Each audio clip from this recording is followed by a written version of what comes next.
Gaza is not Ukraine, not Syria, and not even Hiroshima. It's a worse nightmare than them all.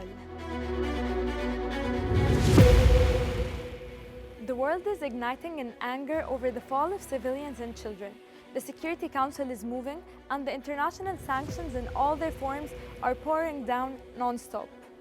These titles are not of imagination, but a reality experienced by the world within the first moments of the beginning of the war, with the slight difference that we are talking about the war in Ukraine and not in Gaza.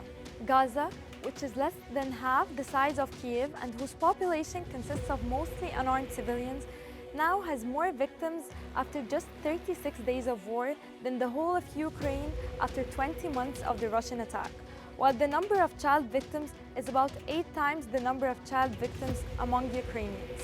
But Gaza did not surpass Ukraine only in terms of death and destruction, but also Syria, which lost almost half of its residential buildings 4 years after the outbreak of its crisis, while Gaza reached the same percentage just 1 month after the Israeli aggression on the Strip. The most terrifying disaster in the history of humanity, which is dropping the nuclear bomb on Hiroshima during World War II, is also surpassed by Gaza.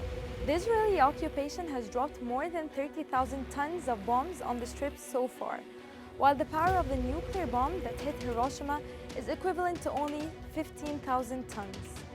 All this destruction in Gaza coincides with the use of other soundless weapons that do not need planes to carry them, including hunger, thirst, darkness, cutting off communications, and the forced displacement of hundreds of thousands of defenseless civilians, to expose a criminal genocide committed against more than 2 million people facing an unknown fate to all of us.